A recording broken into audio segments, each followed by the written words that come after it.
मुझे तू कभी ना मिले, हम सफर मेरा तू बने ना बने फासलों। কেমন আছেন? ভালো। আপনি? ভালো।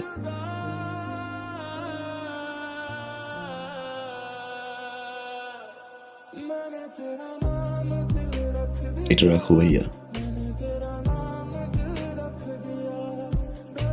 এটা কি? 1.5 লাখ টাকা। 1.5 লাখ টাকা? কেন? ওই যে তোমাকে না বলে নিয়েছিলাম। এটা লাগবে না। ছোট ভাইকে থেকে 1.5 লাখ টাকাতে একটা মোটরসাইকেল দিতেই পারি। রাখ, তুই এটা লাগবে। রাখ রাখ রাখ।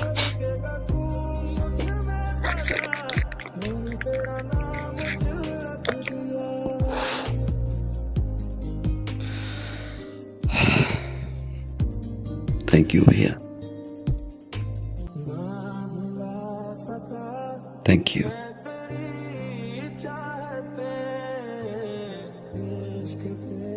তোমার কাছে এটা 1.5 লাখ টাকা হতে পারে,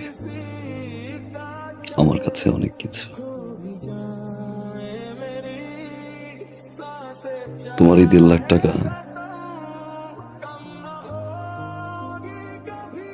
আমার এই জীবনের মোড় ঘুরিয়ে দিয়েছে ভাইয়া।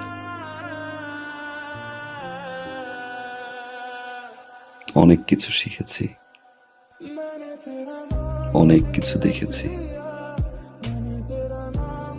অনেক কিছু পেয়েছি ভাইয়া, আবার অনেক কিছু হারিয়েছি।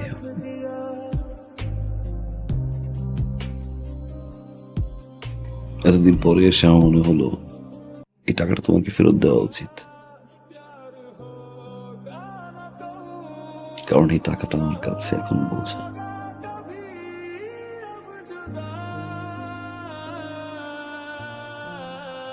রাখো ভাইয়া, বাবা মায়ের জন্য দোয়া করবা। আসি ভাই। বসবি না, কিছু খাবি?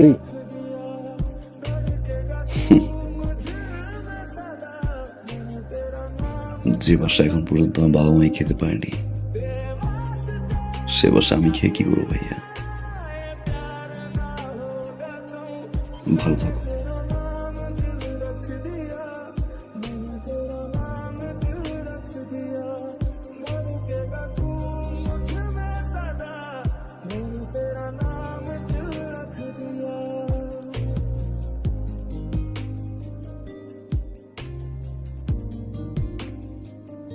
মা,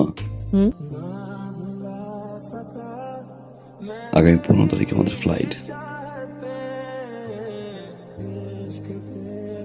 আলহামদুলিল্লাহ আমরা হজে যাচ্ছি। আলহামদুলিল্লাহ।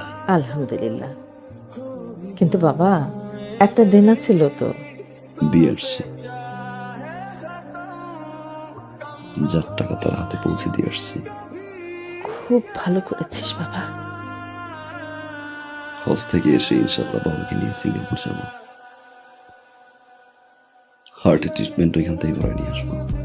কিন্তু বাবা, আমরা এই যে সবাই মিলে আমরা হজ করতে যাইতেছি, কতগুলো টাকা খরচ হইতেছে, তারপর তুই দেনাটাও শোধ করলি। মানে দেশের মধ্যে একটা ভালো ডাক্তার দেখাইলে ভালো হতো না? সিঙ্গাপুরে যাওয়ার দরকার কি? দেশের ডাক্তার তো রেফার করলো মা,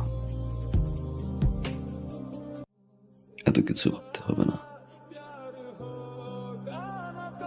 আমি যতদিন আছি তোমাদের সেবা করে যাব। সারা জীবন তো চালাই গেছি, এবার একটু সেবা করার সুযোগ দাও।